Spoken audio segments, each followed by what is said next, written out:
کوڕەکەم ڕۆژدوڵی وڵۆپە مەیتە کەسی نەدۆزراوەتەوە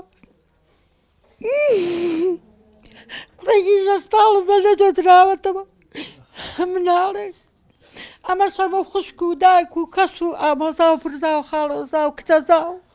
چی بکەم ئەم دایکە جەرگ سوتاوە شیوەن بۆ ئەو ڕۆڵە و کەسوکارانەی دەکات کە چەند ڕۆژێک لەمەوبەر و لە بەرەبەیانی شەوی 27 ئەم ساڵدا لە ڕێگەی کۆچدا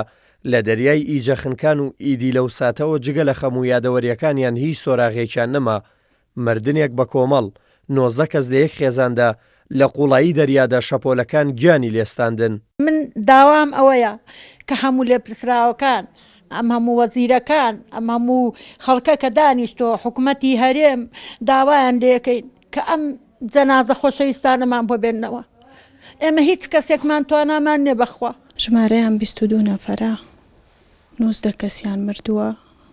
دوان لەو خێزانانە یعنی ڕزگاریان بووە شەوی 26 لەسەر 27 تەلەفۆنیان کردوتیان وا بەڕێ ئەکەوین لە تورکیاوە ڕۆیشتن سەعات دوونی و تەلەفۆنیان کردوتیان وا سواری یەختەکە ئەبین ئیتر لە ناو یەختەکەیە هەر ئیتیساڵیان هەبوو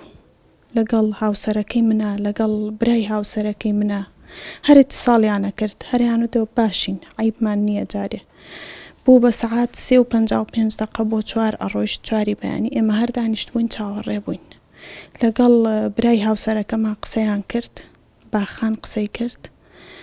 وتی ئەوە نەمان نەماوە بگەین وا گڵۆپەکانی ئەسینامان لێ دیارە بەڵام شەپۆلەکان زۆر بەقووەتن ئیتر ئەلەوەوە هیچ دەنگیان نەما جەنابی پارێزگاری سلەیمانی بەدەم هەموو کەسێکەوە ئەڕوا بەدەم هەموو شتێکەوە ئەڕوا کە لە سلەیمانیە ڕۆئەت بەس بەداخەوە هەتا ئێسا بە تەلەفۆنیش ئیتیساڵێکیان نەکردووە لە نووسینگەکەشیەوە حتا کە بڵێن ئایا ئەم بنەماڵەیە ئەم شتە گەورەیان لێ ڕوویاوە هەر بە تەلەفۆنێک پرسەیەکیان بۆ بنێرین من وەکو خۆم کوڕێک و برازایەک میتیایە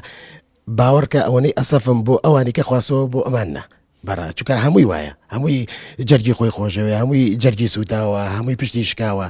بەس بەداخەوە زۆر بەداخەوە بۆ حکوومەتی هەرێم کە خەڵک بێت داوا لە ئێمە بکە بڵێ ئێمە پارەک و ئەەکەینەوانێ بۆ هێنانەوەی تەرم ئێمە پارەک و ئەەکەینەوانێ بڵێ ئێمە مەسەفی تەعزیەکەین ئێمە پرسە دەرئەبڕین. خێزانێکی زۆر خۆشبەخت بووین خێزانەکەم زۆر یەکتریمان خۆشەویست دوو کوڕی جوانم هەیە لە وێنەکانە سەیری بکەن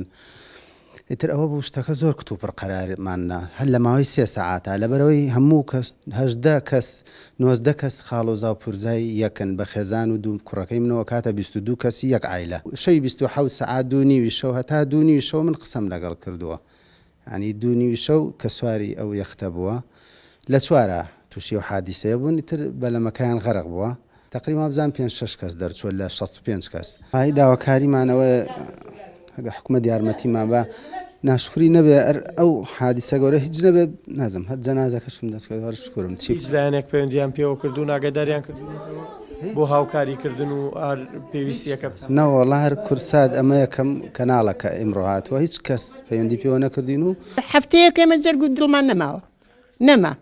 ئەی کوات دەکوا بۆمان بدۆزنەوە بۆمان بنێرنەوانی بە حەد چۆنیە بێ خۆی دەسەڵاتی حکوومەت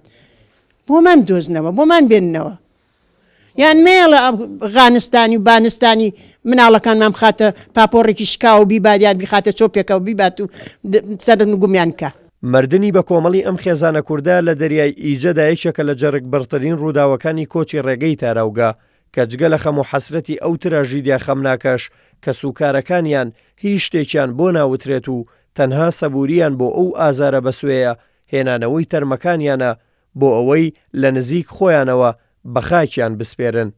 دلێر کەمال کورساد نیوز سلێمانی.